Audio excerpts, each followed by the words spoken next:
Sounds like another rainy day out there. Good thing you've got good stories and good company. Welcome back to Cozy Horror with me, Dr. Plague.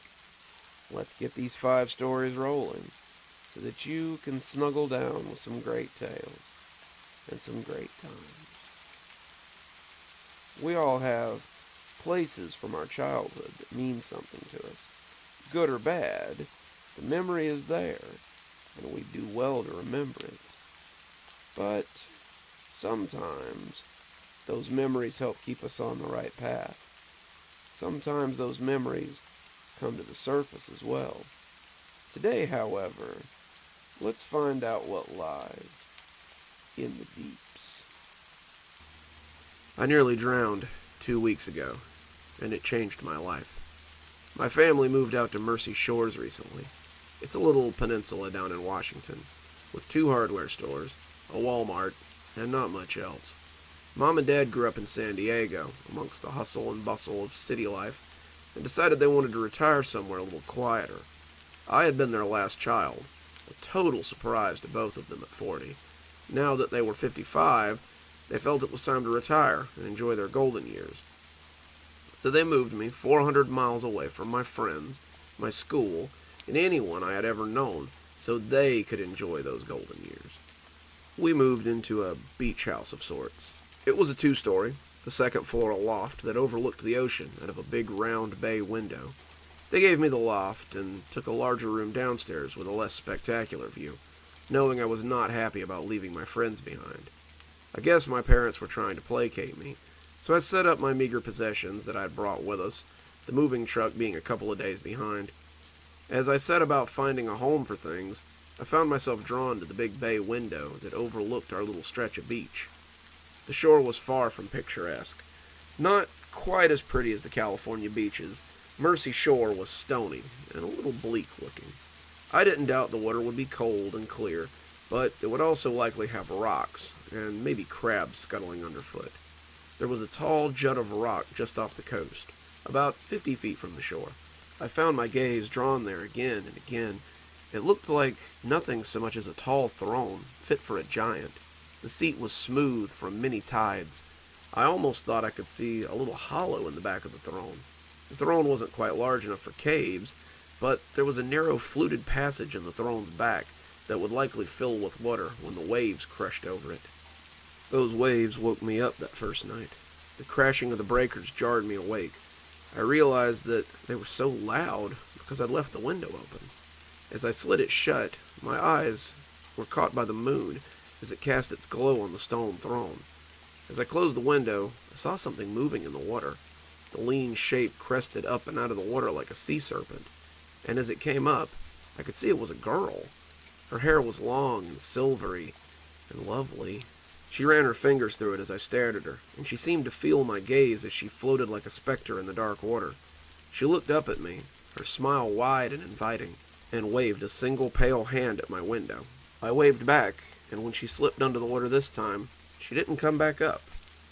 When I woke up the next morning, I convinced myself it had been a dream. The next day, Mom and Dad wanted to go antiquing in town. I told them I didn't want to go, and they didn't act too put out by my refusal. It was pretty clear they didn't want a complaining teen tagging along and ruining their trip. I waved to them from the front porch as they left before moving upstairs to relax a little. I sat in the window seat of my new room, reading and watching the waves crash, when I saw some people walking down with blankets and coolers. They started setting up their stuff, and I noticed most of them looked around my age. On a whim, I decided to talk to them. What was the worst that could happen? I slipped on a pair of comfy shorts and headed out. The beachgoers tensed when they saw the door open, but they relaxed a little when they realized I wasn't an adult. I introduced myself and learned that they were Matt, Stuart, Kyle, and Roger. They had apparently been coming to this beach for quite a while and said it was a favorite hangout spot for them. Sorry for intruding. Throne Beach has been empty for years, and the old lady who used to live here always let us play here when we were kids, Matt explained. Matt looked like he'd be at home on any California beach. Board shorts, long brown hair cut in that way that's half bowl cut and half natural, a surfboard next to his blanket, and a smile for anyone. Stuart was tall, gangly almost, with buck teeth and thick glasses. He was very pale, and I got the impression that they had dragged him out from under a rock to hang out with his friends. Kyle and Roger looked like a couple of classic Chads. Snap-brim hats, sculpted physiques, gold chains, board shorts, the works. They slapped my hand when I went to shake theirs, and roared with laughter when I looked a little confused. We became friends in that effortless way teens often do. I hung out with him for the rest of the day. We swam, the water was cold and stony, as I had thought it would be, and played frisbee with a big red disc that Roger had brought. I invited them in for lunch, and we sat on the blankets and munched cold sandwiches and chips. The sun was starting to work its way across the sky as we ate. I noticed that mine wasn't the only eye drawn to the big rock out there. Matt was studying it intently as he ate, and it almost seemed like he was looking for something out there. "It's pretty cool," I said, taking a bite of bologna as he looked over at me. "The rock, I mean." Matt nodded. "Oh, Matt just thinks it's cool because he thought he saw a girl out there," Roger crowed. Matt shot him a murderous look, but I was interested. "A girl?" Matt blew out a big long breath. "Well, it happened a few years ago. I was out here swimming with Kyle and Roger, and the waves were a little rougher than I thought they were. We had all been daring each other to swim out to the rock and back. We had all done it since we were young. I was on my way back, and a huge wave crashed over me and drove me under. I kicked my legs and tried to right myself, but the waves kept crashing down. I was underwater, running out of air, and as my lungs cried out, I felt hands catch me. Someone lifted me and swam me to the shore. I was on my knees, hacking up water and struggling for breath. I looked back at the water and saw a girl swimming away. Kyle and Roger came running up then, and when I looked back, she was gone." Kyle snickered, but I was curious. "What did she look like?" "She had long hair, maybe blonde or silver. She looked young. I remember thinking that she was about my age. Her hands felt strong but cold, and I've been keeping an eye out for her ever since. I keep hoping maybe she'll come back." His eyes glazed over a little then, and he stared back at the throne-shaped rock hopefully. I heard my dad honk the horn on his old truck then, and my new friends turned to see my parents coming up the drive. They had some furniture in the back of the pickup. As Dad got out, he called me over to help him move it. I said my goodbyes and went to help, but found all four of them following behind me to my surprise. We had the furniture inside faster than expected between the five of us, and I introduced them to my parents. Mom asked if they'd like to stay for dinner, holding up a takeout Chinese food bag. "I can get some more. The place next to the antique shop smelled so good that I just had to have some." "Maybe another time, ma'am. We don't want to intrude," Matt said.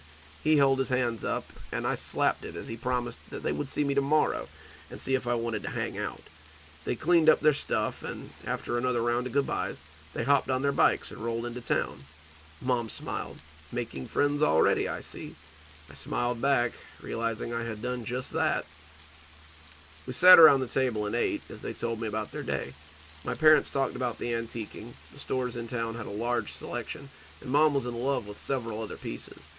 I told them about my new friends, and they agreed that they seemed like nice boys. I told them how lovely the beach was, and Mom said she had gotten a call from the movers saying that they would be here tomorrow afternoon with the stuff. "Maybe your friends would like to help you set up your room?" she asked. Turned out, they did. I spent that summer hanging out with my new friends. We had moved at the very end of school, and next year I would be starting 10th grade at Mercy Shores High. Matt, Stuart, Kyle, and Roger would be starting 10th grade as well. We had many of the same classes, and as the summer slipped away, Matt proposed one last beach day to celebrate the end of summer. "It's the last really warm day before fall, and we should take advantage of it." It was a great day. The sun was hot, the wind was breezy. Dad had set up a grill and was cooking hot dogs and hamburgers. Mom had found the badminton set, and we were using it to play volleyball. Mom agreed to play with us, to round the teams out, and she turned out to be really good at it. Roger, Stuart, and my mom creamed Kyle, Matt, and I 3-5, and we decided to swim a little after that. We took to the water like a school of fish, and Kyle suggested we swim to the rock. "Come on, Kyle, let's not," Matt protested. "What's the matter, Matt? You chicken?" Kyle teased. "I'll race you," I said, starting to swim for the rock, as Kyle cawed angrily and lit out after me. You don't realize it from the shore, but the rock is pretty far out. It was about 30 feet from the beach, and you just don't really realize it till you're there. I had swum to the rock before. We all had. But it's never the same trip twice. I swam hard, tearing up the surf as I went, and when I got to the rock, my arms were burning. I hung to the side of the rock like a barnacle, catching my breath as Kyle closed the distance. When he was about 3 feet away, I dove back into the water and started swimming hard for the shore. I heard him yell, but I ignored him, paddling hard as I made for my friends who were bobbing near the beach. That was when something grabbed my leg. At first, I thought it was a fish that had just wandered too close, and I kicked my foot out to shoo it. When it wrapped its squishy hands around my leg again, though, it tugged me down with a strength I hadn't felt before. I was pulled under the water, dragged beneath the waves, and as I went below, I felt the air rush out of me in surprise. I kicked out, but whatever had me was fast. It dodged out of the way of my kicks and continued to drag me into the blackness below. I opened my eyes, trying to see what it was, and I was transfixed for a moment. It was a girl. It was the girl. Her hair plumed around her like a halo, and as she noticed me noticing her, she smiled at me. For a moment, it seemed like her mouth was too full of teeth, rows of needles that gleamed in the murky depths. She tugged me down, but now I very much did not want to go. I kicked again, but I was losing focus. I needed air. I was losing consciousness. As the blackness swam up before my eyes, I thought for sure I was going to drown. Then, something grabbed me under my arms and tugged me free. The next thing I was aware of was someone giving me CPR as I coughed and gurgled on the beach. Mom's face swam before me, and she smiled in relief as I came back. I sat up, still coughing, and heard someone in the water yelling for Matt.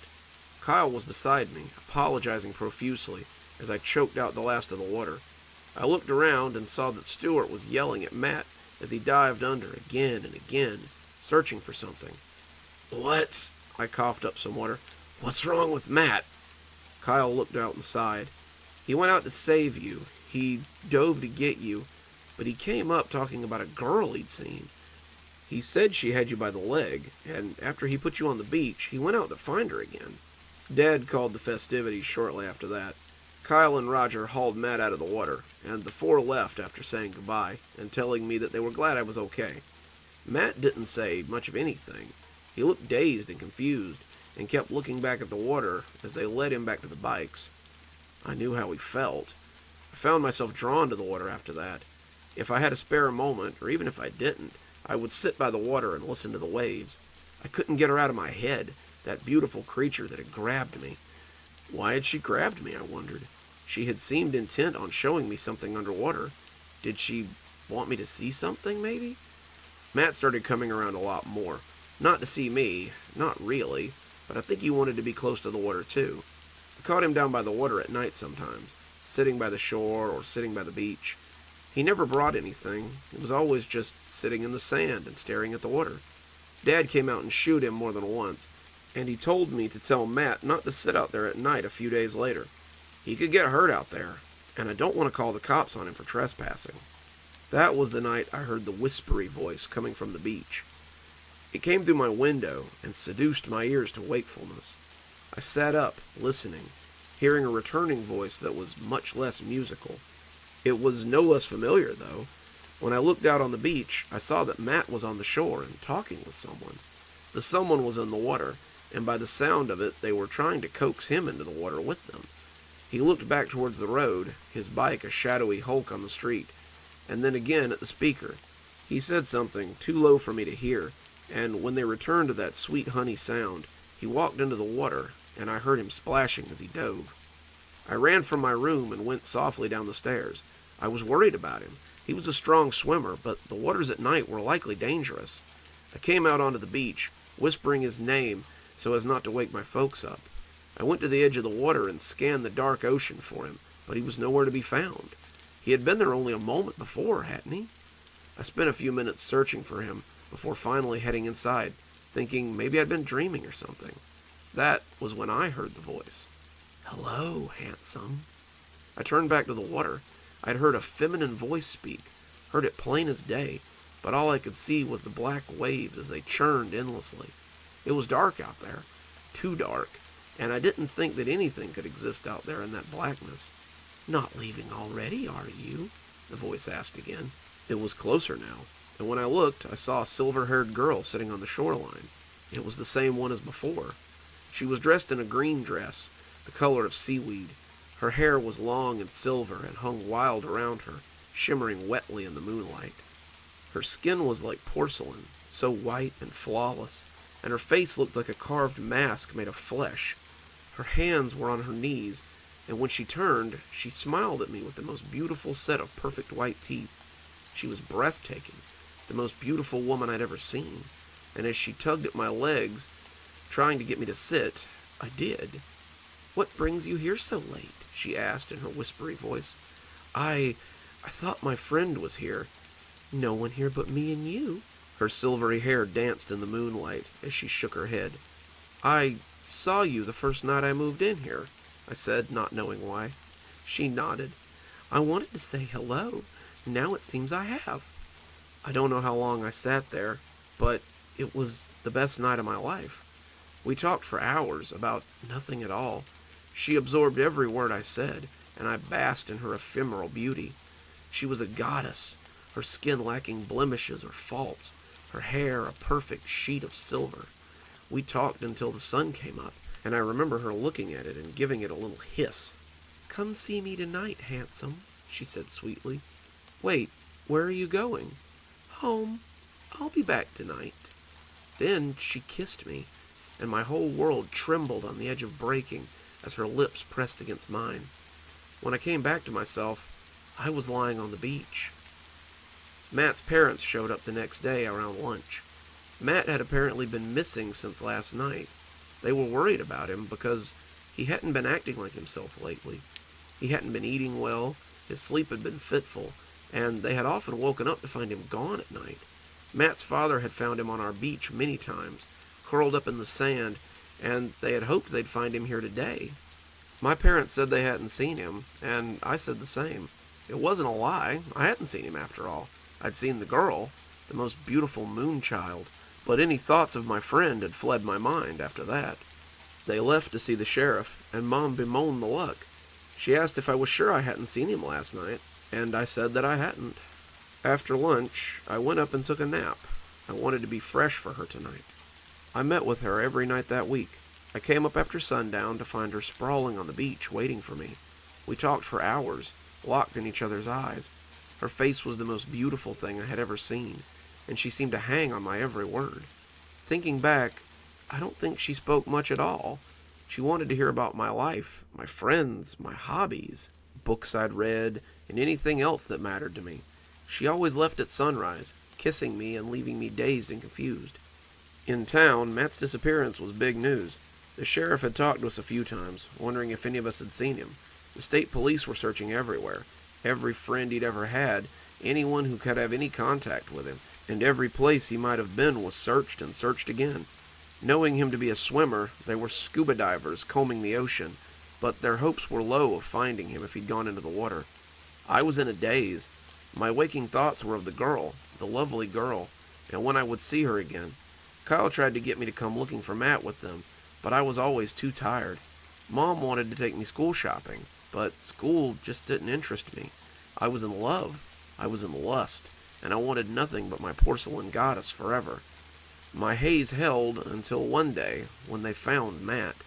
Kyle came slamming into my room, rousing me from sleep and saying we had to go. "What? Kyle, it's too early. I want to sleep." "It's 12:30, dude. Get up and come with me, now." He threw clothes at me as I groggily got out of bed. "What's your damage, man? Why the sudden rush?" "We found him." My blood ran cold. "You found Matt?" "What's left of him. Stewart's got the sheriff, and Roger's staying with the body. I need you to come say your goodbyes before the media circus hits. If you even want to say goodbye." I put my shirt on, glaring at him owlishly. "What's that supposed to mean?" Kyle glared at me. "You're acting just like him before he disappeared. You don't want to hang out. You don't even want to help us look for him. So I'm assuming that you already knew he was missing." "I don't like what you're insinuating," I said, starting to get angry. "You seemed like a good guy when you first moved to town, but now I'm not so sure. You know something. Maybe not all of it, but you know something. Now either come with me or don't, but either way, it's the last time you're ever going to see him. It's also the last time I want to see you." I got dressed and followed him. Matt, it turned out, had washed up on the beach about 5 miles from my house. Well, what was left of him had washed up. His arms and legs were picked over stumps. His eyes and nose were gone, ditto for his lips and ears. If he hadn't still been wearing the t-shirt that Roger had given him for his birthday a year before, no one would have known it was him. He was a torso, picked over from head to toe. When we got there, Stuart and Roger were nearby, both of them crying. The sheriff had shunted the two boys away, and as we approached, he raised a hand to stop us. "No closer, boys. I appreciate you finding the body, but I need you to stand back." Call told the sheriff how they had found the body while riding along the road. "We were going to the corner store when we saw him. We thought he was a dolphin that had been washed up until we saw the t-shirt. That's when we came to get you. The ambulance came and took the body away." I remember looking at him under that white sheet and still being able to see his eyeless face. I realized I'd been living in a cloud the whole time. I needed to find out what had happened that night, and only one person knew for sure. After dark, I went to find her. She lay waiting for me, the same as always, but when I didn't sit, she seemed worried. "What's wrong, handsome? You seem upset." I took a deep breath. "What happened to Matt the night we met?" "Who?" she asked, but her voice didn't seem right. "My friend, Matt. I think you'd been talking to him, just like this, before he died. I think he went into the water after you that night, and now his body is sitting in the morgue, half eaten." I took a step back from her. "Handsome, I don't know who this person is. Why don't you come sit with me? You can tell me all about them." She patted the sand, and for a moment I saw a hand the color of algae. I saw a hand with webbed fingers. She must have noticed, because the hand was normal again just that fast. I took another step back. "Why did you save him all those years ago? Why did you save him from drowning if you were just going to kill him?" She looked down, her hair making a sheet in front of her face. "He wasn't ready yet." That sent a shiver through me. Ready? Ready for what? When she looked back up, her face had changed. Her eyes were like onyx stones. Her nose had become a snake's slit. Her teeth were rows of sewing needles, and her grin looked ready to split her full rotten lips. The dress wasn't a dress. It was her shimmering scales, and as she moved, I could see a tail like a carp's attached to her. Her whispery voice was now like a hook dragged across a rock. "We needed his seed. Our men are gone. There's no one to hunt for us. We must make some more. We have to create the next generation." My feet were moving backwards now. "You killed him for his... We needed his seed. We needed his meat. Once we were done, we gave him back," she said, her teeth fixed in a lazy grin. "I don't want to see you anymore," I said. "You're not the person I thought you were." I was 12 feet away, but I heard her final words on the subject. "You can't turn from me, boy. I swim in your veins now. You can't deny me any more than he could." She was right. Even as I walked away, wanting to run, I felt my feet trying to go back to her. I had to make myself go inside. I had to make myself go into my room. I had to make myself close the curtains and try to resist the urge to go back to the beach. Writing this helped, but I can't stop thinking about her, even with my mind so distracted. She's never a monster in my memories. When I think of her, she's always the porcelain moonchild I met on the beach. She's always the sweet girl whose lips were sweeter still. She's always the subject of my infatuation. I peeked out my window several times. She's out on the rock, sitting on the throne, singing to me. Her song is for me alone, and I know that I will go to her despite my best efforts. Even now, I feel like a swim. Even now, I feel myself wanting to swim to her. Even now, I feel myself wanting to see what she has to show me in the deeps. Winter storms are always so bittersweet, especially here in Florida. Up in Georgia, they might lead to snow. Here, they just lead to puddles, it seems. I've been to my share of motel rooms, some for better, some for worse, always for travel and never for what I'm sure you're thinking of. Get your minds out of the gutter. But Sometimes you think it might be nice to ask about visitors past and what sort of things they might have seen. However, it might be best not to know what would happen if walls could talk. If walls could talk, Joshua mumbled under his breath as he walked through the ancient old arches of the hotel. Approaching the wide check-in desk was like stepping back in time, but the image was ruined by the girl with her phone out and her AirPods stuffed in her ears. She was smacking her gum and perusing Face Space or Tic Tacs or whatever people her age did. Joshua hadn't really had time for any of that in a while. He hadn't seemed to have much time for anything these days. The girl at the desk looked young enough to be his daughter, and her smile was that perfect mix of customer service charm and barely masked indifference. "Good afternoon, sir. How can I help you?" Joshua looked up at her, and she must have seen something that spooked her in his hollow eyes, because he saw some of that indifference slip into something resembling concern. Not concern for him. That would have been a little too genuine an emotion to show a stranger. She was concerned that he might be a weirdo. She had clearly been warned about spotting weirdos. The hotel likely got its share of rent and ditchers, or guys who wound up naked in the hot tub at 3 a.m., and she was on the lookout for trouble before it reared its head. The hotel manager likely had them keeping an eye out for these sort of weirdos who wanted to become permanent residents. If she saw that on his face, he knew he'd be screwed. Joshua tried to fix his face, but it was a struggle. "Checking in," he said, handing her his credit card and reservation paperwork. She looked at the paperwork as if the concept were foreign to her, before turning to the computer and clicking away at the register. He figured it was likely something that she didn't deal with regularly. The Leaser Moor was not some posh establishment, not some trendy spot that housed celebrities or jet-setters. It was an old hotel that attracted tourists and people who liked to bask in historic places. That's why Susan had come here, after all. She'd been here to photograph the hotel for a travel magazine, her 4th assignment as a freelancer, and her last. She pulled him up, and Joshua saw her bite her lip when the room number popped up.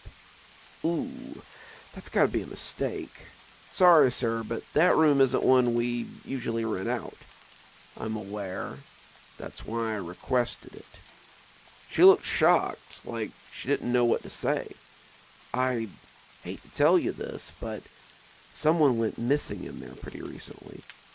She had pitched her voice low like it was a rat problem, or some mold that could have been steam cleaned out. Joshua wanted to be angry. He wanted to tell her that he knew someone had gone missing in there, and that 6 months and 5 days wasn't recent to him. 6 months and 5 days was when his world had crumbled, and it was a day he would never forget.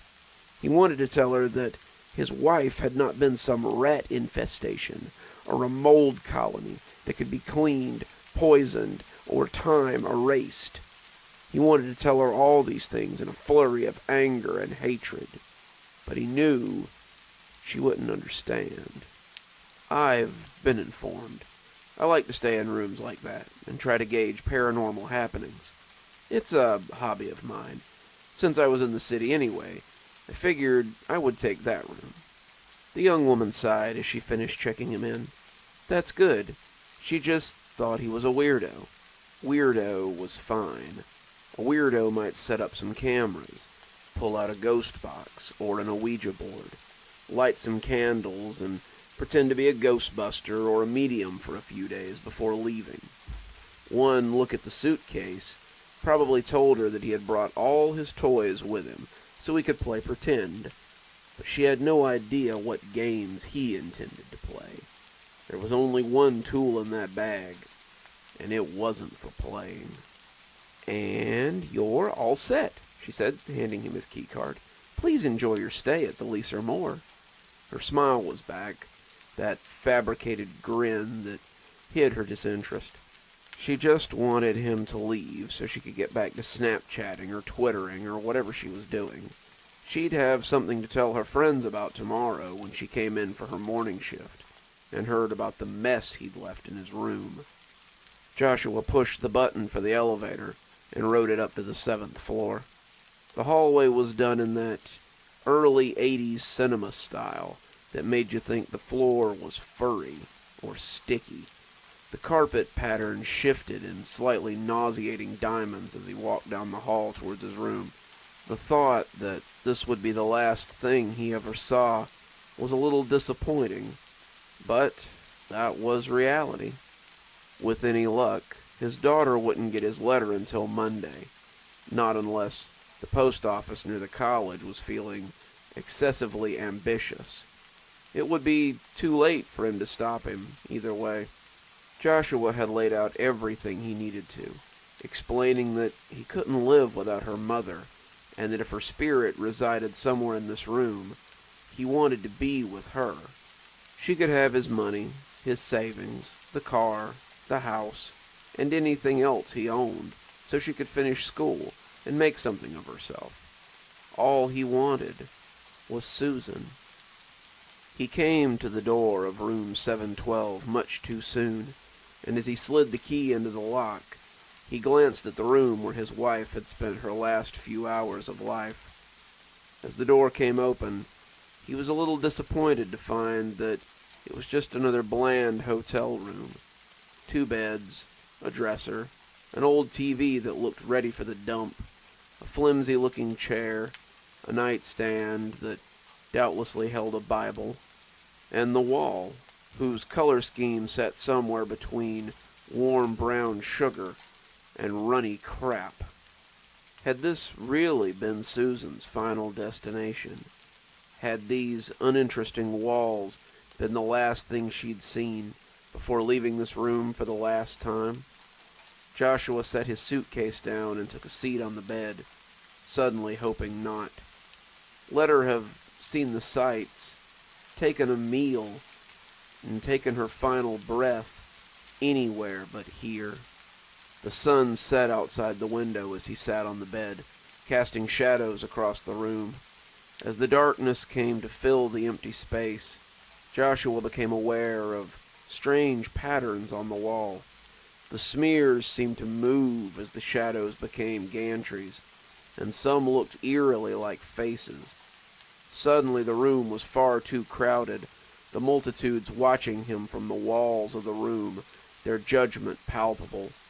Joshua could hear the nightlife waking up, the people rumbling from the street below as the cabs and the music created a strange cacophony. He opened the suitcase and pulled out the gun, deciding that this would be a fine time to do it. Every minute he put it off was another chance for something to go wrong. It also gave his courage a chance to slip. If Kara got the letter and he couldn't follow through, he'd be spending the foreseeable future in a mental facility. Having to sit in the sterile room on a paper gown, orderlies medicating him to the point of catatonia, would be worse than death. As he set the cold barrel against his head, he whispered a final apology to Susan as his finger hovered over the trigger. "Stop!" It took every ounce of trigger control not to blow the top of his head off by accident. Joshua turned, his eyes growing wide as he recognized the face that had yelled at him. He wasn't sure what he had expected, a ghost or a manifestation, or maybe just a final mental break that would prove less supernatural and more existential. But he never expected to see one of the slightly expressive wall faces staring at him with panic. It reminded him of a mannequin's face, featureless and barely expressive. But as he watched it, it spoke again, and he heard the voice of his dead wife coming from the bland wallpaper. "Please, I can't watch you kill yourself." Joshua crawled across the bed, his shocked face locked onto the unremarkable one looking at him from the wall. Susan? The eyeless face stared at him as he got closer, and despite being devoid of anything remotely close to features, he began to see his dead wife's face beneath it, the scar on her cheek that she'd gotten in high school, the small nose he'd loved to kiss the tip of, the eyes that were slightly too close together, her lips that looked just as full and sensuous as they had before she'd left. The closer he looked, the more he saw. The more he saw, the closer he came. Is it you? It is, she said, the corner of her mouth pulling up as she studied him. It's good to see you. But how? He said, stuttering as he leaned off the bed, closer and closer to that wall of perpetual faces. I don't know, she whispered, her lips forming the words delicately. I woke up to see a face on the wall looking back at me, and as we stared at each other, it began to speak. He leaned in closer, slipping off the bed as his knees brought him closer to the spot on the wall where Susan's face lay.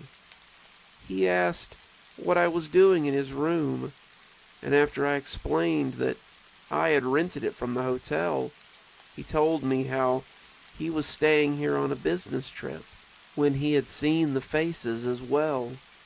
They all live here, Josh. Once I became part of them, I got to know them and heard their stories. They were all once people who stayed in this very room, people on vacation, people on business, people with families, people estranged, all seeking purpose in something and finding it here. Joshua crawled on his knees like a penitent before an idol, but his mind demanded caution. The other faces were looking at him, pushing against the wall like someone behind a thick plastic sheet as they tried to break free. Joshua could see their multitudes in the dim light from the window as they pressed and receded like a tide. Come closer, dear. It's hard to talk through this veil. He obliged, now halfway between the bed and the wall. He wanted to turn on the lights and take a better look at her face, but he was afraid that the light might ruin it. Hadn't he failed to see it until dark? He'd been sitting in this room for hours, waiting for the right time to join her. Now, here she was, coming to him in his time of need. Wait for me, please. I'll join you. I don't want to live without you, Susan. My life is meaningless without you. Can you take me where you are? Is there some way? I want to apologize, she whispered, and Joshua came a little closer as her words were lost in the blare of a car horn. You have nothing to apologize for. You didn't ask to leave me. I came here to join you, to see if your spirit lingered here and I could find you once I passed on. Kara's grown. She doesn't need me. But I need you. He was closer now, and if he had reached out, he could have almost touched that porcelain face. The live wire in his head, however, that ancient alarm that warns of danger, just wouldn't stop going off, and his hands trembled as he tried to make them reach. Not for that. I want to apologize for what I did while I was here. He felt his breath stick in his throat, his next words held in check as he waited for her to go on.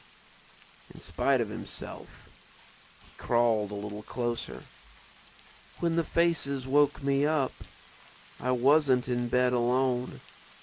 I had gone to see the nightlife, to see the city, and as I sat in one of the trendy bars, I met someone. He was charming, a real ladies' man, and one thing led to another, and I let him convince me to take him back to my hotel room. I could blame it on the wine, but I know that wasn't all of it. I was bored, dear. I felt trapped by our life, smothered by what we had built. And that's why I agreed to the job in the first place. I wanted something new, something different. And though I didn't set out to find someone else, I ended up being untrue to you.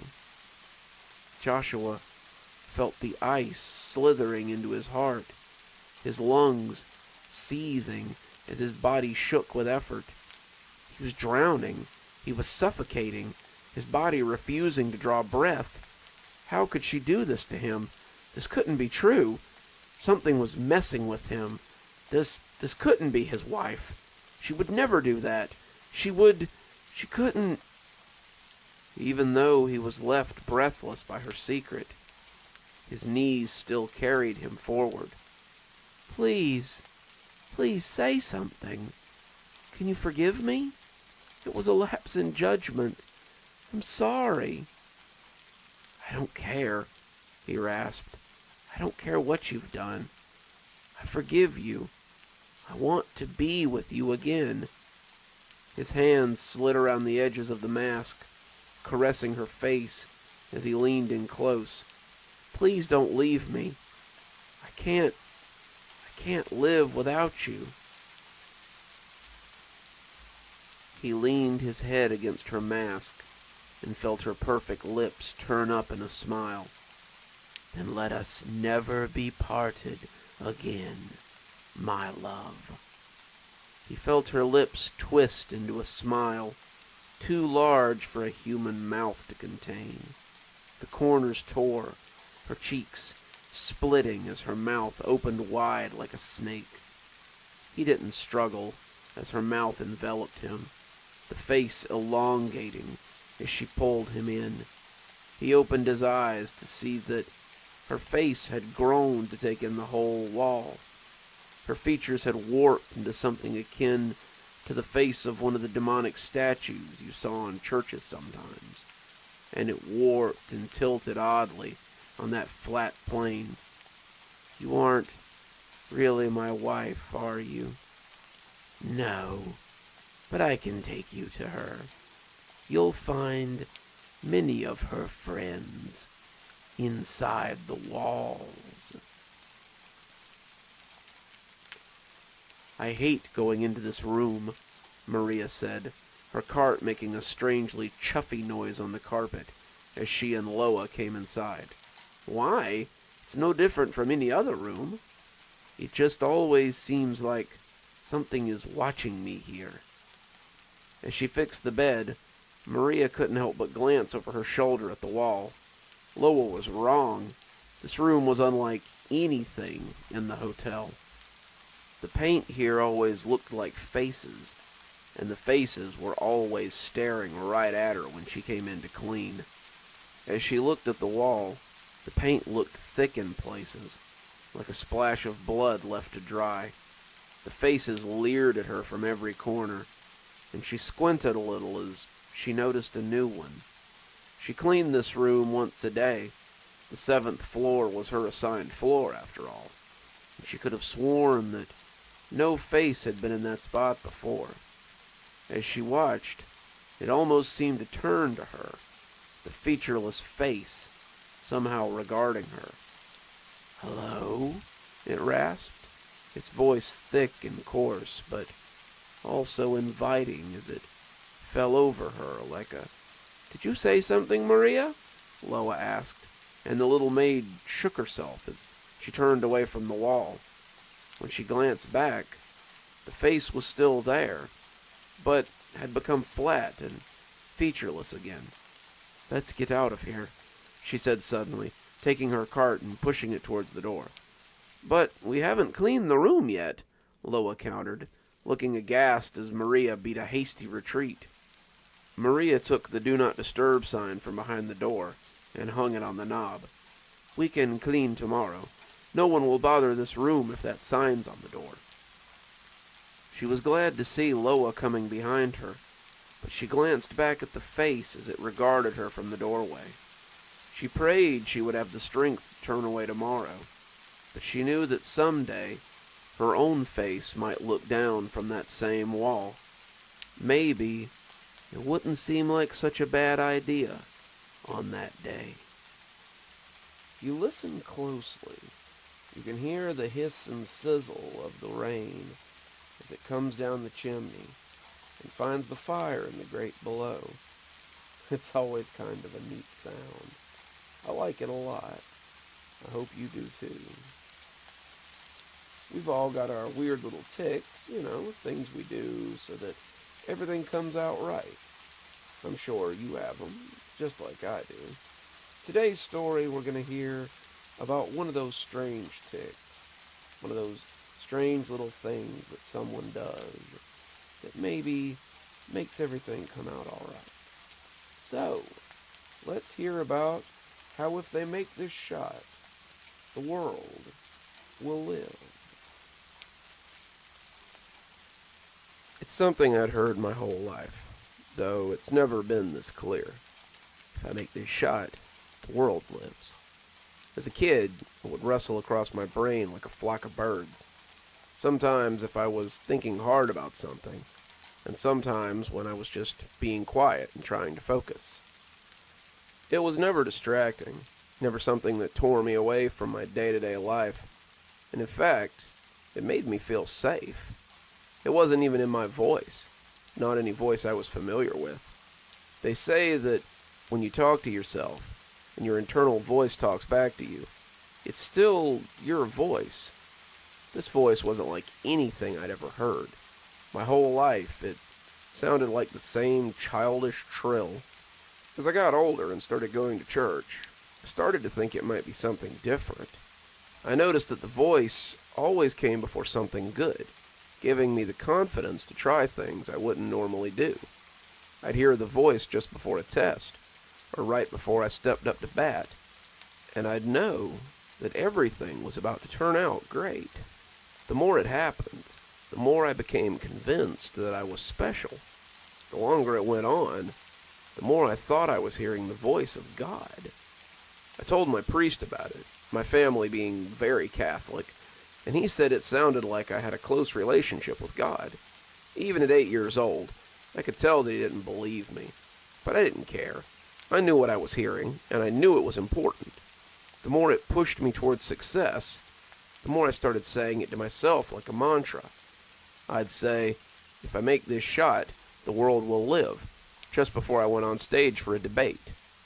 I'd say, if I make this shot, the world will live, just before I took a test. I'd say, if I make this shot, the world will live, just before I hit a ball, or threw a basketball, or did anything I wanted to succeed at. And if I heard the voice say it back, then I'd know that I was about to do great things. It's what pushed me into the priesthood, and pushed me to my ultimate act of blasphemy. That's not the right word, but it's the best I can think of. It had been 30 years since I'd first heard that voice, and I was now a young priest with a church of my own. I had built a reputation with the other priests for writing sermons that kept parishioners in their seats, and having a lot of luck regarding matters with the diocese. I'd gotten through the ranks faster than most, doing very well on my tests of catechism and church doctrine. At this rate, I was on my way to becoming one of the youngest bishops in my area. I had never told any of them about the voices, thinking it was similar to the way people in the Bible had heard the voice of God once upon a time.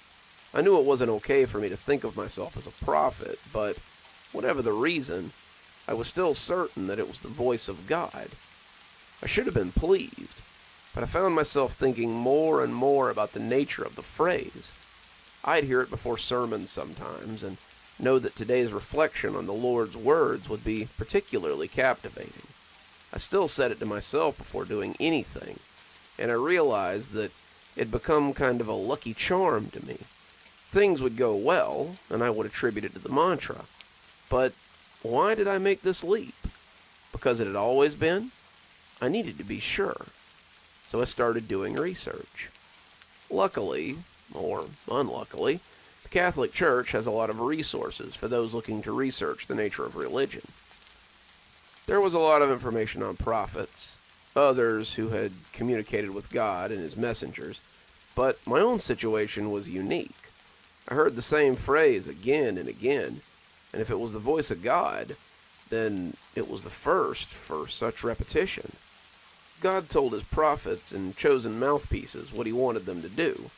Go to Nineveh, free the Hebrews, sacrifice your son. Whatever he was asking people to do, he was always very specific.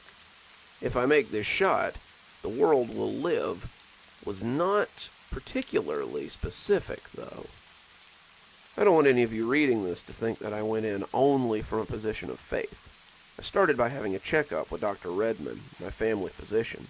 He ran a series of tests to determine if I had any underlying conditions, perhaps a tumor or some undiagnosed schizophrenia. It would have been easier if it was just something I could chalk up to external stimuli, but Dr. Redmond told me I was healthy as a horse when the results came back. EKG, EEG, X-ray, physical, CT scan, heck, you even passed the cardiac battery with flying colors. I hope the Vatican has deep pockets, because I'd imagine you just broke your healthcare budget for the year. I thanked him, figuring the church could foot the bill for my upcoming research. With the tests showing that I was in the right state of mind with a sound body, I started studying ways to instigate a more receptive state. There were several accounts of priests fasting and praying so they could speak with God, and while the idea of starving myself didn't appeal to me, it seemed to be the best way to find out more about the voice. It had never changed through the years, still sounding youngish with the first rumblings of depth, and I wanted to know if the phrase had some deeper meaning. The Lord works in mysterious ways, but if he had some job for me, I needed to disseminate what it was. I told my aides what I meant to do, giving them special instructions not to bother me, but to check on me periodically. If they found me passed out or unconscious, they had specific instructions to offer aid. If I was hurting myself, worse than depriving myself of sleep and food, I meant, they were to call the hospital and have me admitted. As long as I was still praying or meditating or not doing myself any harm, they would leave me to it. I planned to conduct my little experiment from Sunday night to Saturday night of the following week, and on the following Sunday, I would come to Mass with something to talk about for my weekly sermon. I had no idea how prophetic that statement would be. So, after Mass on Sunday night, I locked myself in my study, ate my last meal for the week, and began to read. I started at the beginning, reading of creation and of the garden, and as the hours stretched on, I began to read aloud to keep myself awake. The first night was easily the hardest. My body cried out for sleep as my stomach grumbled for lack of food. By the time Brother Joseph had come to check on me the next morning, I was past the worst of it and still reciting the book of Numbers. He left me water, asking me how I felt before leaving me to it. This was the height of my excitement for the project. I'd only been awake for about a day, and my zeal was still running high. I had heard the words 3 or 4 times throughout the night, and they had been clearer than they had ever been before. Sometimes the words were muffled, sounding like a kid's tin can phone, but that night the words were crisp and clear. I read for the rest of the day, hearing them 2 more times, and as night settled in, I felt tired, but still with hope and God's love. By day 3, some of my enthusiasm was starting to slip. I'd heard the words a few more times, twice perhaps, but I was starting to feel the effects of sleep deprivation. My stomach was also in a knot, and my head was swimming as my blood sugar fluctuated wildly. I had read stories about men fasting for weeks at a time, and I couldn't imagine another day of this. The only thing that kept me going was the knowledge that, the few times I'd heard it, the voice had been clear as a bell. Thursday night found me doing laps in my study when I finally got my answer. I had finished the Bible Wednesday night, and had moved on to the Contemplations of Dogma by Cardinal Mansfield. I had thought about praying, but it was tempting to sleep if I wasn't walking. I had been awake for 4 days now, and my desire to rest was almost as invasive as my desire to eat. I was dizzy as I read, the words running together, and as a stomach cramp hit me, I saw the book tumble from my hands as I doubled over. I thought I might throw up the water I had drunk a few hours ago, but instead I continued forward and fell to the floor. I landed next to the book, my world going black as I fell over, and I wasn't sure if I was going to wake up. If I make this shot, the world lives, could hear the voice as if someone were whispering it into my ear. I opened my eyes and was suddenly aware of floating. I was hovering over the shoulder of a young giant, his face that of a high school or college student. He was writing an essay, his pencil scratching on the page as he toiled away at his work. He would stop and erase something before starting again, and as I moved closer, I could see that he had a small stack of finished papers beside him on the desk. How long he'd been writing on this essay was anyone's guess, but with an angry growl, I watched him crumble up the page before turning in his chair to face me. If I make this shot, the world lives. With a smooth and practiced arc, I watched him toss the paper into a nearby garbage pail before returning to his work, his pencil scratching away as he wrote. I was speechless. What was I seeing here? Was this God? It couldn't be. Could it? As he furrowed his brow, I saw that this essay wasn't the only thing on his desk. There was a manuscript, too, the title page proclaiming it to be Golden Fields. I began to understand why I had heard him say the mantra so many times. I assumed it was part of his process, and the throwing away of ideas was as much a part of it as writing itself. If I were to read that manuscript, I wondered, would I find a priest in it? Perhaps one who hears voices? Was this man my creator? My God? The architect of everything that I knew and loved? I came to in the emergency room, Brother Marcus having found me seizing on the floor and called an ambulance. Now I lie here, contemplating what I saw. Was it real? Did I actually see these things? Did I actually see this being, or was it something my mind created? As I sit here, I can still hear the words from time to time, but I don't say them anymore. The church has given me a short leave of absence, but I don't know if I can ever go back to my old life. How can I preach of God and glory while I know in my heart that we exist because of a single being and his ability to throw a paper ball into a hoop? It makes me realize how insubstantial we are, how little we matter. But that's not the worst thing that has occurred to me while I lay here. As I sit and listen to the listless beeps of the machine, I find my mind circling back to the same question again and again. If he should miss his next shot, what would happen? Would we ever know?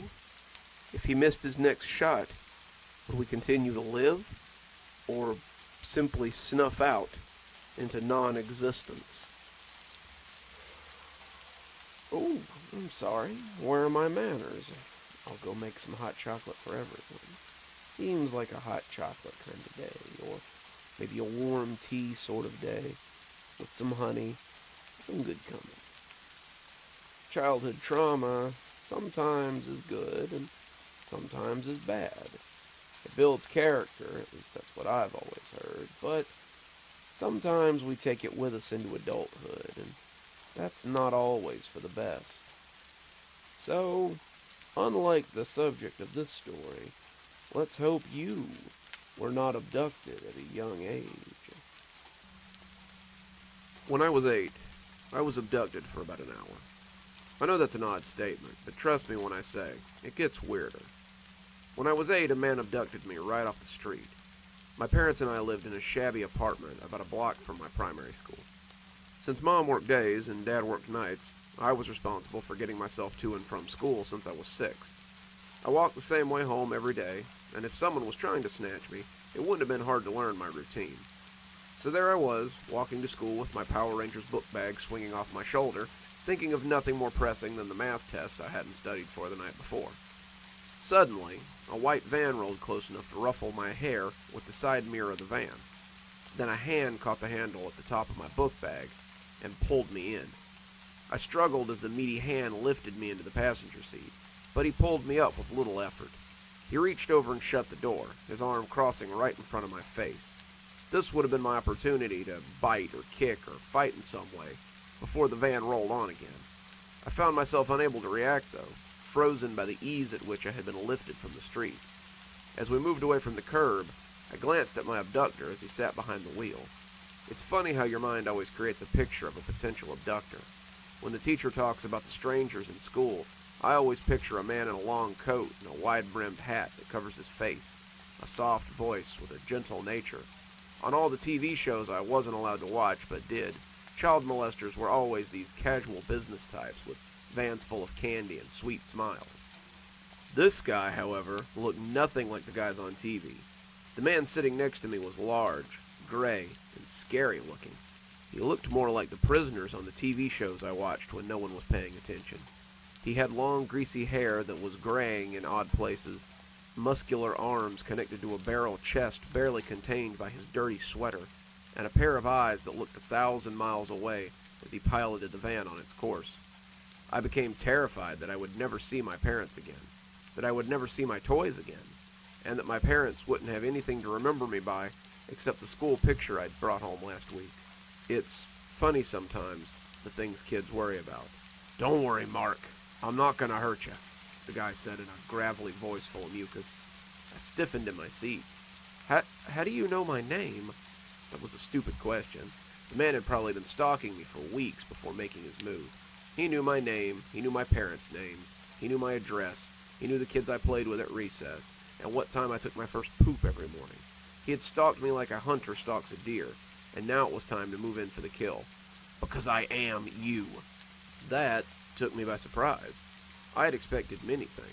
I had thought maybe he'd say he was in love with me, to scream at me that he would kill me, so I'd be scared, so he could get off on my fear.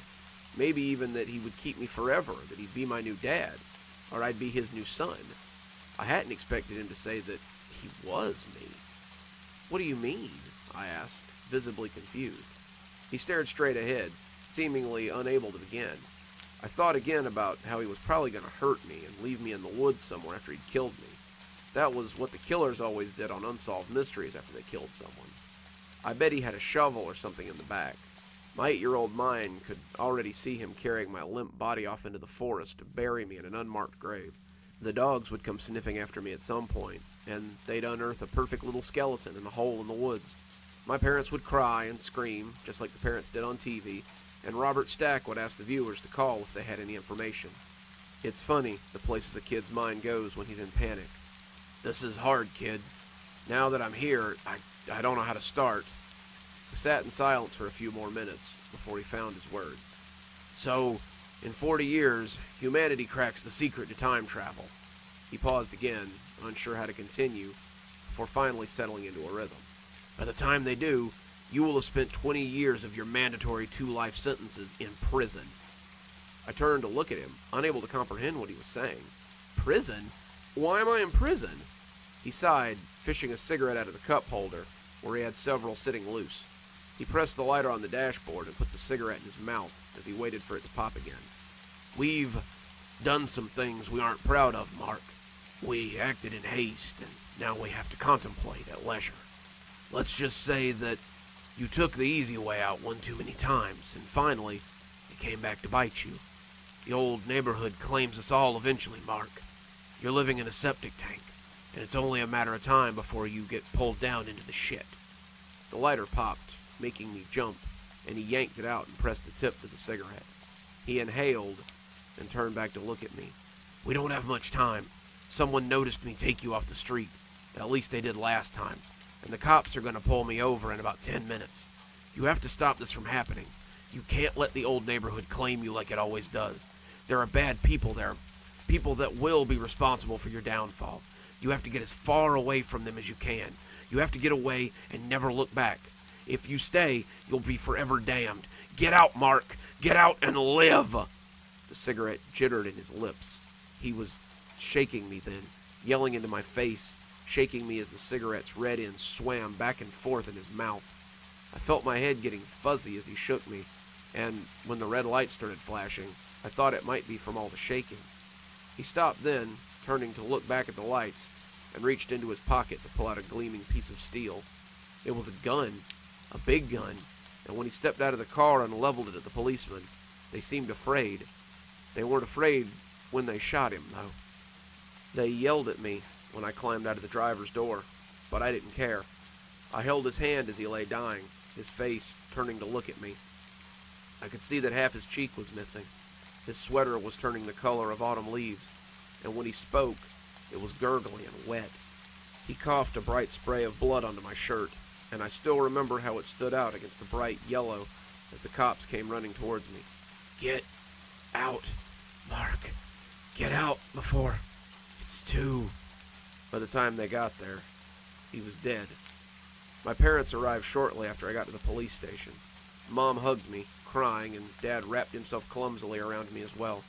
It was the first time in months that I could remember seeing them together. As they folded me into their embrace, I remember thinking that everything was going to be okay. I could avoid the scary man's prophecy and prevent the terrible fate that he was trying to warn me about. How naive I was then. That night, Mom and Dad had a terrible fight. Mom wanted to leave the neighborhood. She wanted us to stay with Grandma and Grandpa for a while, until we could find a different place. She didn't feel safe here, not in a place where people just got picked up off the street and nearly kidnapped in broad daylight. Dad wouldn't hear of it. He had lived here his whole life. This was where his work was. She was crazy. Maybe she could just get another job somewhere, but he wasn't about to throw away 10 years on the job because she was scared. As I lay in bed, I realized that everything wasn't just going to be okay. I clutched my stuffed Ninja Turtle tightly as they continued to rage at each other in the living room. The next day, Mom came to talk to me. It was decided that Mom and I would stay with my grandparents for a while. It was also decided that Dad would stay at the apartment. A little while turned into the next 10 years of my life. My parents got divorced a year after we went to stay with Grandma and Grandpa. I went to see him a few times, but Mom usually insisted that he come to us. When I did go to see him, she came with me. She still didn't trust the old neighborhood, and the few times I went back, I saw that it had gotten worse. Gangs and drugs had taken over, and Dad had become a stranger to me. When the construction company he had been with for so long closed down, he joined the element around him. Mom wouldn't tell me what he was doing, but I'm sure he was making drugs. The next time I saw him, he looked like a zombie from a horror movie. His hair was thinning, his face was gaunt, and he smelled like a truck stop toilet. He told me to stay in school and make something of myself. He told me not to end up like him, not to let people I thought were my friends drag me down into something I couldn't get back out of. Whether he knew it or not, he spoke the words that the strange man had said to me when he told me to never come back to our old neighborhood. "It's a trap, son. The only thing it can do is ruin you." When his apartment burned down a few months later, Mom didn't even take me to his funeral. I was 15 by then, just starting high school, and ready for the rest of my life. My grandparents had money, the kind of money that I now understand my mom wanted. They gave both of us the best life they could. With my grandfather's influence, I got into private school after private school. My mother made it very clear that I wasn't to squander the gifts I'd been given, and I took her at her word. By the time I was 18, I was at the top of my class and ready to enter almost any college I wanted. College was where I met Tabitha, though. Tabitha was where everything changed. I enrolled in a prestigious college, but I won't sully their reputation by naming them here. They were proud to name me amongst their alumni when I first stepped into their halls of learning. I took to my classes much the way I had taken to high school classes. I excelled, was noticed, and was praised for my hard work. I made the dean's list and was invited to join the kinds of academic circles that would ensure I had my own level of influence when the time came for my children to attend school. I was as far from that sidewalk in my old neighborhood as I had ever been. Little did I know, I was much closer than I thought. Tabitha was a year above me. She was a film major I'd met through a friend, and I knew I wanted her from the first time I saw her. My friend Jace was not what you would call centered on his studies. Jace had been accepted on a sports scholarship, and I had accepted that he was a burnout who was here to party and meet girls. Jace thought it was the height of hilarity to get me to skip out on my studies and hang out with him and his other friends, and Tabitha was one such friend. It was she who brought me about to the return of my old life. It all started because Jace was in my room, calling the person he bought drugs from. "Damn it!" he yelled, slamming the phone down and startling me from my work. "He won't sell me anymore," he sulked, drawing his feet to his chest as he sat on my bed. "Says my friends keep calling and coming by, and he thinks we're bringing heat around. Where am I supposed to get my Aether now?" Aether was a drug that was trendy on campus at the time. I knew it was amphetamine-based, but other than that, I had little knowledge of it. I didn't take drugs. I wanted to stay sharp. And other than the knowledge I gained from Jace and his friends, I was pretty ignorant of the whole culture. I was supposed to get some for the party tonight. Now I gotta show up empty-handed. Party, I thought. Maybe Tabitha would be there. I wanted to see her again, but if Jace wasn't invited to any more parties, neither would I. I thought fast and realized that I might not be as ignorant about the culture as I thought. Maybe I did know someone. I know a place you could get some drugs, I said, almost shyly. An hour later, we pulled up in front of my Uncle Randy's house. Uncle Randy was what I had always called Dad's friend Randall for most of my life. He and Dad had been childhood friends. Uncle Randy had been the best man at my parents' wedding, and I kept in touch with him a little after Dad died. His house had once been pretty, too pretty for a bachelor, Mom would often say, but now it looked run down and kind of creepy when we pulled up. Jace looked at me as if to say this was not how he was used to buying drugs, but I climbed out and told him to follow me. Randy was on the front porch, and he looked rough. He had clearly been cooking for quite some time. Burn scars and adult acne spotted his face.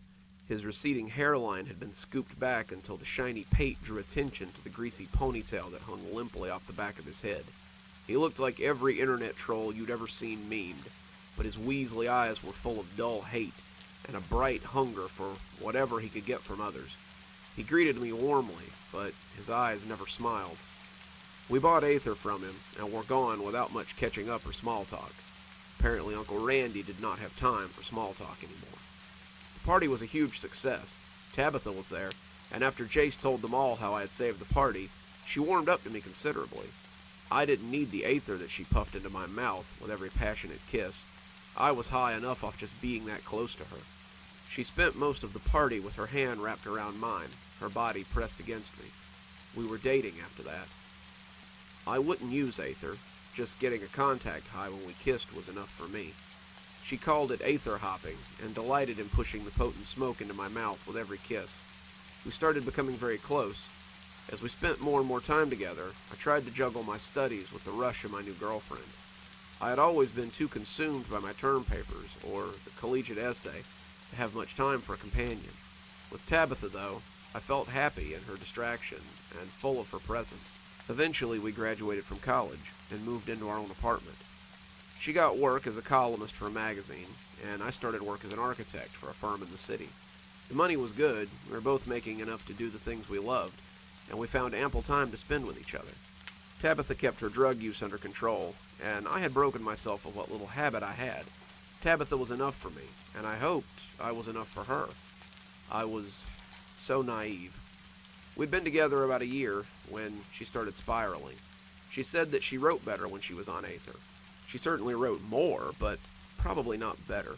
The magazine she wrote for began to kick the articles back, not pleased with her work. This made her more self-conscious, and made her use more. As the money stopped coming in, she still seemed to find ways to get Aether. She never asked me for money, and I could always tell when she was just going day to day, trying to find her fix. In hindsight, I should have realized what was going on. She began to be gone for long periods of time, always coming home tired and irritable. She was aloof and confrontational.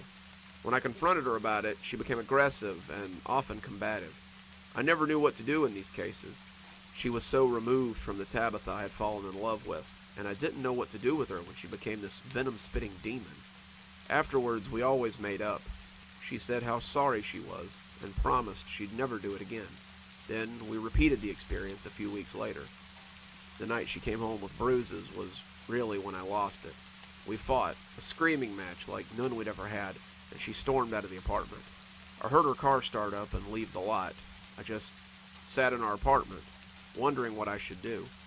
What I did in the end was follow her. I had often worried that her drug use might send her spiraling out of control. So, I had installed a program on her phone that would let me track its location. I know this sounds invasive, but I was terrified that she might get lost or hurt, and I might need to find her quickly. Aether has some severe health risks, and the thought of her having a heart attack or something, and no one being able to find her, hurt me deeply. I wish, now that I had just let her leave, I followed her to the neighborhood. I followed her to Uncle Randy's house. Her car was parked outside. As I walked up, I could already hear a low noise coming from the living room. The lights were off, the living room curtains were drawn, but they were illuminated from behind by the glow of the TV. The door was ajar, one of her purple sneakers left across the threshold. As I pushed the door open, I could hear Tabitha's heady moans and could guess what was going on. Randall was her supplier. When she couldn't pay him, she had settled up in other ways. Now she was in his living room, paying with the only currency she had left. I'd like to say that I flew into a rage, but I didn't. I'd like to say that I blacked out, but I didn't. I remember everything with crystal clarity. I opened the coat closet and took out the shotgun I knew that he had there from childhood. It was loaded, as it always was, and Uncle Randy had kept it as clean and oiled as the day he had shown it to 7-year-old me. He told me it was for bad people that might want to hurt him. He told me it wasn't a toy, and I should never point a gun at anyone I didn't want dead. A lesson that came back to bite him that day. Tabitha screamed when she saw me framed in the living room door. She had been smiling a moment before, but now all the blood had drained from her face. She looked like the corpse she would soon become. Randy turned his head, that greasy tail swinging. He looked at me in surprise, and I leveled the shotgun at the two of them, my face a cold mask of indifference. Tabitha said my name, mouthed it before her perfect chest was a spray of blood, and the buckshot turned it into a pitted landscape of gore and viscera. Randy said nothing. The first shot had opened up the top of his skull, and he died instantly. She lay atop him, tears welling in her eyes as she fought for breath. She fixed me with those eyes as if to say, well, what else was I supposed to do? I didn't have an answer for her. I just dropped the gun on the worn rug and walked out onto the front porch to wait for the cops. I wasn't there when she died. I didn't hold her in my arms and tell her how sorry I was. I just sat on the porch and listened to her gasp out her breaths until they were muffled by the sound of approaching police sirens. I was convicted of a double homicide at the age of 22. I was given 2 life sentences, and I will never see the outside world again. Except, I guess I will. I don't know how old I'll be when the program makes me an offer. The self I met was old, but everyone over 20 is old to an 8-year-old. If I had to guess, I would say he was somewhere in his 40s, but that's just a guess. He told me I would be in prison for 20 years. I guess this is a fact that's set in stone. As I sit in my cell and think about my future, I often think about what he said. Someone saw me take you off the street. At least they did last time. That leads me to believe that he experienced this when he was a child. Maybe I always go back and try to warn myself, and perhaps I always fail. What if my life is nothing but a loop of trying and dying to keep myself from coming to Randy's living room and ruining my life? How long has this loop been going on? What would happen if I closed it? Would I simply cease to exist? I lay on my single bed some nights, staring at the roaches crawling across the ceiling, and think about the people who have brought me to this point. My mother, my father, my grandparents, Jace, Tabitha, Uncle Randy, and I somehow know what must be done as they all swim by. When it's my turn to step into the past, I don't think I'll explain anything. I might just take the gun out of my pocket and shoot myself as I sit rooted in the passenger seat and see what happens next. I've got 20 years to think about it, I guess. Plenty of time to work out the finer points of my own murder. One more story for you, and then I think it might be time for my afternoon nap. Hopefully, you've got enough of a break in your day to get one for yourself. There's no easy way to introduce the idea of therapy to people. They either do it or they don't, and sometimes they complain bitterly about it. But let's hope your next therapy session goes better than the subject of today's tale, or you too might end up as a captive god. You'll have to bear with me while I tell you my story. So much of it is written from the hazy recollections of someone who was in captivity. Don't misunderstand. I wasn't abused in the traditional sense. I was well kept, I was well fed, and I really wanted for nothing except my freedom. It all started one day when I visited a new therapist. Dr. McAllister had been recommended by a friend of mine. He said he was very good, and he'd helped him get through a lot of issues that he had with his mother and discover some things about his sexuality. He put you under and put you in touch with your real self, and that was how he overcame a lot of your issues. It all sounded great to me. I'd been having trouble sleeping and was looking for some way to get the sleep I needed to function. My insomnia would sometimes last for days, and it was starting to affect my life.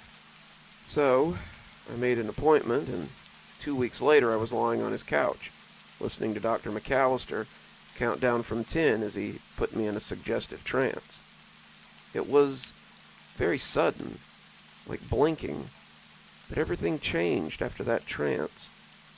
When I came out just as suddenly, Dr. McAllister looked strange, and I asked if something had happened.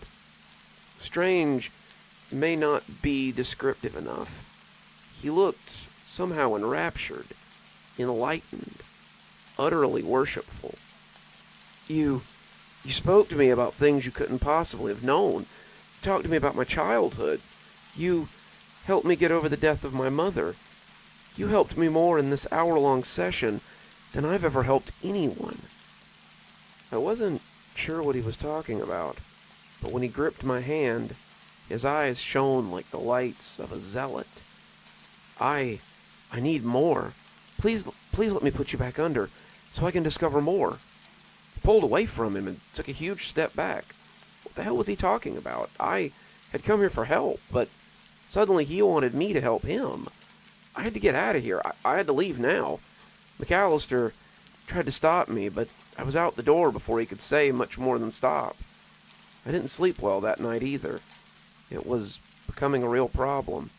Sometimes I would lay in bed and swear I heard whispers, but I put it off as auditory hallucinations. I hadn't slept well in the past 3 weeks, and I knew it was something that would catch up to me eventually.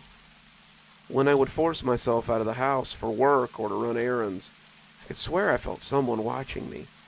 What's more, I could swear I'd catch glimpses of someone from the corner of my eye, but they would always be gone when I turned to look at them. It never happened in my house, always when I was out and about, and the paranoia on top of the sleep deprivation was slowly eroding my sanity. So, when I heard someone open a window in my living room one night, I rolled over and just thought it was me having paranoid hallucinations. Turned out, it hadn't been a hallucination. When I heard someone open my bedroom door, I rolled over and found Dr. McAllister standing there watching me.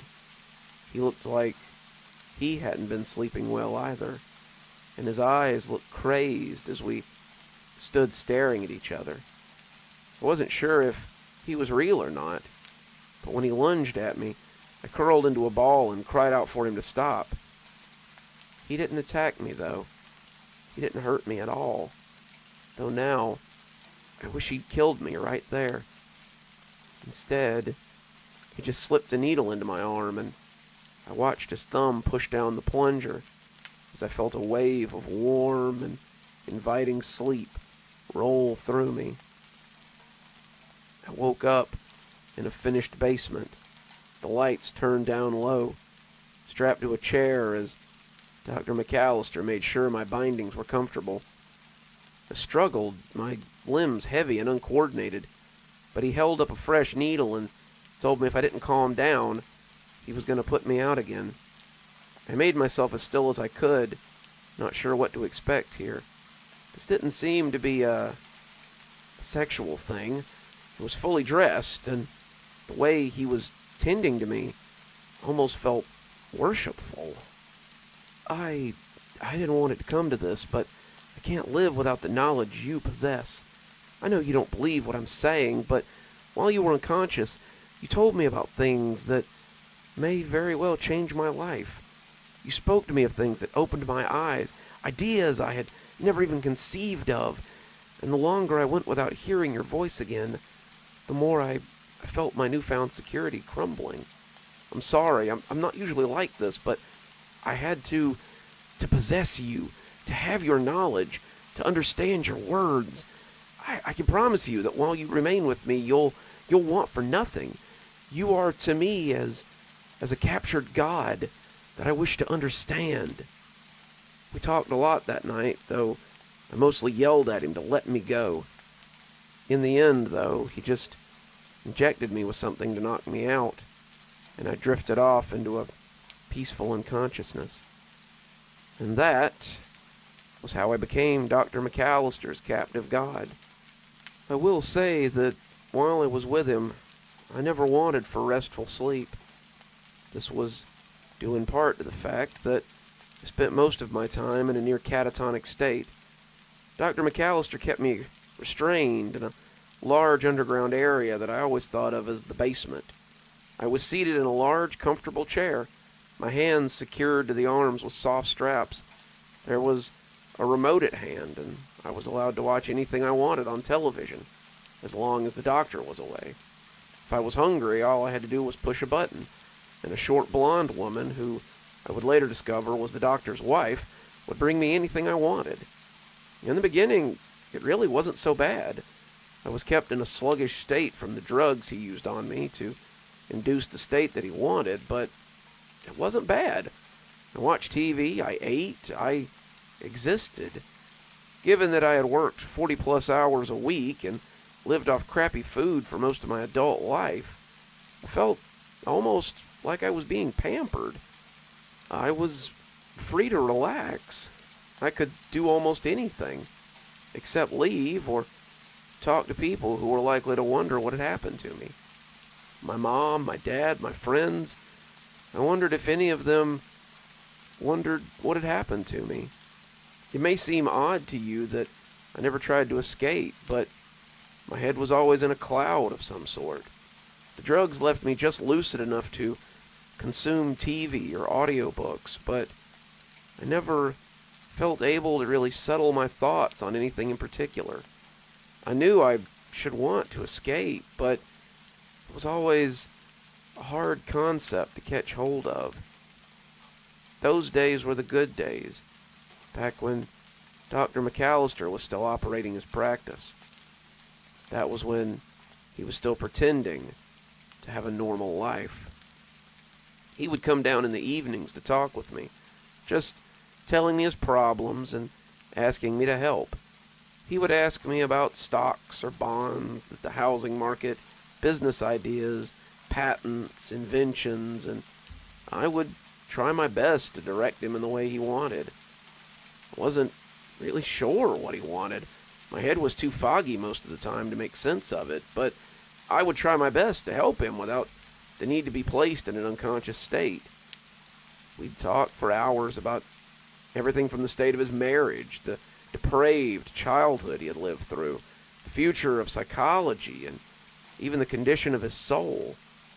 I didn't always want to hear what he had to say, but I understood that it didn't really matter what I wanted. It didn't seem to make much of a difference anyway. We would talk for hours, but the end result was always a needle in my arm or my neck and several hours of blissful unconsciousness.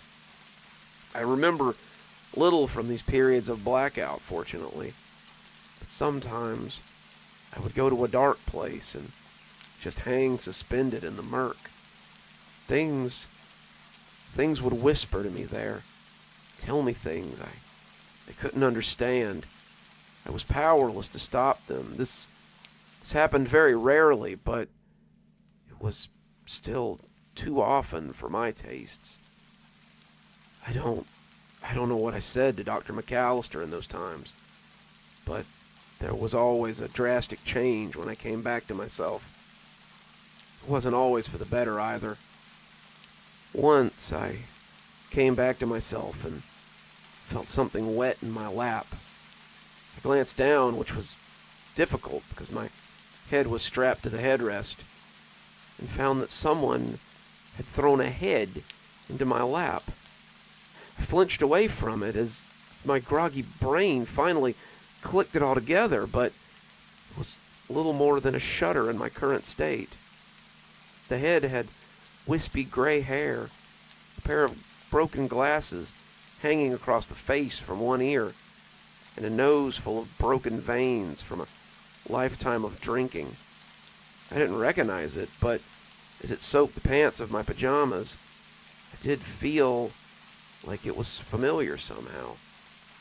Dr. McAllister was sitting across from me, looking expectantly at the gift he had literally dropped in my lap, and I looked at it with confusion as I asked why he had done this. You told me to. You said if I meant to truly get over the cruelty and abuse that my father had given me, then I had to destroy the icon of my father within myself. So I did. I told him that I wanted to meet so we could discuss our past and reconcile. He was ecstatic. He hadn't seen me in 20 years, and oh, did we reconcile. I waited for him to turn around, and I bashed his head in with a hammer, choking him to death as he lay twitching on the floor. Then I took the body and disposed of it, cutting the head off so I could show you that I'd followed your instructions. You're so wise, so correct. I am your loyal disciple, always. I started screaming, mindless, gibbering noise, but he just bowed to me, and when the head hit the ground next to him, he didn't even flinch. That was my first inclination that the things I was saying in my sleep might be used in this way, in ways that I had never considered. After that, he started bringing people down to see me. At first, it was his wife, the blonde woman who'd been feeding me. She looked skeptical as she approached, content to keep her husband's secrets, but unsure of joining him in this new experiment. I knew from our talks that he was afraid she would leave him, but enjoyed the financial stability of their marriage. He stuck me with the needle as she sat a few feet away, and when I came to, she was bowing and crying and thanking me for helping her see the truth. My husband was right. You are truly a god. I was wrong to ever doubt you, or him. After that, it was friends and colleagues. They all seemed confused when he introduced them to me, calling me his god of knowledge, and some of them laughed, thinking it was a joke. They would sit and talk to me, listening to my answers, and looking at McAllister as if to ask if this were an elaborate prank. In the end, though, when I came back from the little nap he would subject me to, it was always the same. Their smirks of disbelief or scowls of confusion were replaced with rapturous awe, and they would pledge their undying fealty to me. No matter how many of them I begged to release me, the outcome was always the same. A religion of sorts began to form. Over time, McAllister drew in his cult. It was only a few at first, 5, 10, but it quickly grew into a sizable little flock. The followers began to take care of me, washing and feeding and seeing to my every whim, except the most important. I would ask them to release me, beg them to let me go, but it was always interpreted as a test of some sort. Their god was testing them to see if they were loyal to the here or to the hereafter, and they would thank me for helping them fortify their belief in me as they slid my hands back into the restraints or pushed my head back into the buckles. I yelled at them. I called them idiots. I tried to push them, but the constant use of sedatives and the lack of any regular exercise had made me weak. I wasn't wasting away, but I wasn't getting the exercise I needed to be certain. I could do little to free myself. My bonds always replaced, and after a while I just gave in. The funny thing was that whatever I was telling them while I was under was working. McAllister showed me the money he had made, earned from the stock market and selling property, and the cult began to thrive. What's more, they all claimed to have cast off whatever addictions or mental health problems or childhood traumas had plagued them, and they were addicted now to nothing but serving me. Like McAllister had said, those who tried to leave or to return to their lives reported feeling hopeless and manic unless they could return to my presence and hear my words, whatever they were. That's when things started to get bad. McAllister was truly addicted to my influence, and it led him to overstep. McAllister had been gathering his followers at his home, and while it was large, it was becoming too small to hold all of them. Can't really speculate how many there were, but the basement was standing room only. I sat beneath a small bar that he was standing on, and the sea of bodies was dizzying. Though he was speaking, they all looked at me as if I were speaking through him. So many eyes looking at me. My body still held in the chair I had sat in for God knew how long. It was something I never quite got used to. It never made me feel like a deity. It never made me feel powerful to have them worship me. It always made me feel like a pet, my freedom just one open door away. McAllister said they'd be moving to a new place soon, a place that would house them all comfortably. They could all stay there indefinitely, leaving their jobs and lives behind so they could care for their captive god. He didn't say where it was, but he said they would all go this afternoon and prepare for a long journey. They were all so happy, their faces enraptured as he told them about their new home. But I began to feel that this would never end. When he began to bring people to see me, I had hoped that someone would fail to see me as he did and get me out of here. They would take me away from him. They would call the police, and I would be saved from my captivity. That never happened. Whatever power I had held them in sway, and after a while I doubted that I would ever get out of here. I didn't know how long I had been McAllister's captive god, but I knew that no matter how comfortable the life, this had to end. I decided then that if they weren't going to get me out, I would have to do it myself. Strangely, my chance came that very day. They had all left me so they could prepare, and as I sat in the shadowy basement, I realized that my wrist strap was undone. This had never happened before. For a moment, I wasn't sure what to do. It took all the energy I had to focus enough to get my hand to undo the other strap. And when I bent down to undo my legs, the effort seemed to take years. My mind was like unraveling yarn, and it was hard to focus on any particular task. When the bonds came off my legs, I got shakily to my feet before bending to rub some life into them. They were prickly from the lack of use, and I took shaky steps as I made for the stairs. I got to the top before I was discovered. I peeked through the door and into the barren kitchen beyond.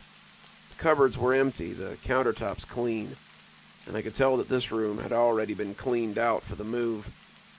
I had just decided to take a step out and make for the back door when someone walked into the kitchen and saw me. They called for McAllister, walking to me as they insisted I return to my chair. I pushed at them, telling them to get away from me, to get out of my way, but as I lunged for the back door, I heard others coming in to stop me. I made it to the backyard, squinting at the sun as it hit my eyes, but I found it fenced with tall wooden boards. I was grabbed by many hands, and when someone slipped a needle into my neck, I looked back to see McAllister instruct them to get me in the car. I came to some time later, and I was laying in an elaborate bed, my hands cuffed to the frame. That began the worst part of my confinement, though it was thankfully the end of it. After that, the drugging became worse. McAllister and his inner circle kept me in a near constant catatonic state. The drugs he used were no longer just injected. and they began to experiment with other substances. The documents that were found later said they received different outcomes when different kinds of drugs were used, and they often sat around and drank or laughed as I came in and out of reality. I was aware of nothing in those times. A ship drifting on a sea of time. I could have been with them for days. I could have spent decades under their control. But to me, time was only islands glimpsed from afar. I didn't see many people in that time, just the 5 or so who were in McAllister's inner circle. But these men always spoke as if they were doing very well. Often there was cigar smoke around my bed, the smell of expensive liquor, and always the low murmur of talk as they waited for me to tell them what else they might do to gain more power. I'd become their oracle, their captive god as opposed to their revered deity, and they threatened to use me up. These are the times I remember the least about, except for the end. I spent a lot of my days in a black stupor, and the more they experimented, the more often I was back in the dark place. When I came back from these trances, I noticed a change in my captors. Gone were the shining eyes of the enraptured. Disappeared were the weeping orbs of the enlightened. They were replaced by the flinty eyes of the zealot, and I was afraid that he might break his promise. He looked angry, but also resolved. Whatever I had told him weighed heavily on him, but I wouldn't understand the burden, not for a while yet. Not until the day it all came to an end. I came to one afternoon to find an intrusive light leaking into my dark chamber. They had always kept me in this persistent dark room, but now the door was open, and something was laying in it. On the floor, there were others, none of them moving, and I was confused by their sudden stillness. Was this something new? Were they sleeping, or were they... I tried to put that thought out of my head. They couldn't be dead, I reminded myself as I shook my chains.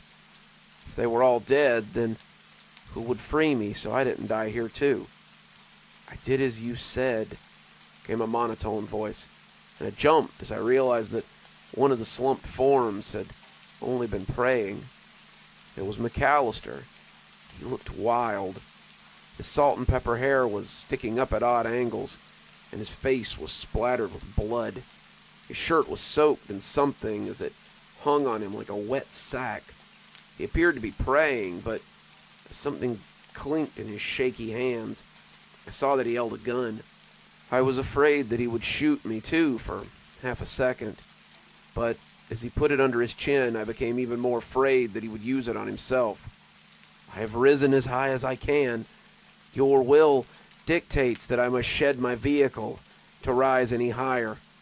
I shall see you on the other side. His blood made a crimson line across my face as the gun went off. And suddenly, my fears were realized. I was alone. Luckily for me, someone heard the gunshot. I would lay in that bed for 2 days before the FBI came to investigate the compound.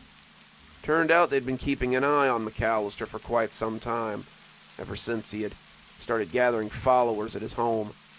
After 2 years in his new compound, they had begun to try to prepare a case against him, before he woke up one morning and decided to put an end to his little flock. With the help of his wife, they had poisoned the morning meal, and McAllister had drawn his inner circle to a meeting before breakfast. That's where he shot them, as they sat listening to my latest ramblings. They had found journals that claimed there were things I had told them, but after interviewing me, I think they decided that he was out of his mind. At least, that's what Agent Maxit led me to believe. We're going to have to hold you as a person of interest, but it honestly sounds like you were an unwilling participant. I'm going to go and get some things in order. Have a seat. We'll make some accommodations for you. After he left, I noticed the recorder sitting on the table. It wasn't running, which I had expected, and when I reached for it, I saw the tape inside had a date on it that I remembered. It was the date of my first session with Dr. McAllister. Couldn't imagine a reason behind the FBI having a tape with that date on it, unless McAllister had recorded it for some reason. I put the recorder back down, trying to stop my curiosity before it could take root. I had never heard what I sounded like in that state that seemed to enrapture the old doctor so much. What had I said to him to make him throw his whole life away in the pursuit of it? I couldn't help myself. I hit play on the recorder and listened as McAllister told me to be calm and began to count down from 10. It wasn't the jagged, often flighty voice I remembered from any time after his session. This was McAllister at his most sane, and as he came to 1, I heard him gasp and ask what I was doing. From the recording, I heard a slightly deeper version of my own voice, and it filled me with dread. Agent Maxid has been listening to the tapes. He's becoming as unstable as the good doctor. If you don't escape now, I fear that he'll have you just like McAllister did. You'll have to be quick, and you'll have to be smart. But if you mean to be free, you need to find a way out of here. Good luck. I think that'll just about do it for today's Cozy Horror. I do hope you've enjoyed yourself, and I do hope you'll come back tomorrow for more great times and more great stories. Until then, this is Dr. Plague, wishing you a wonderful day and a spooky evening.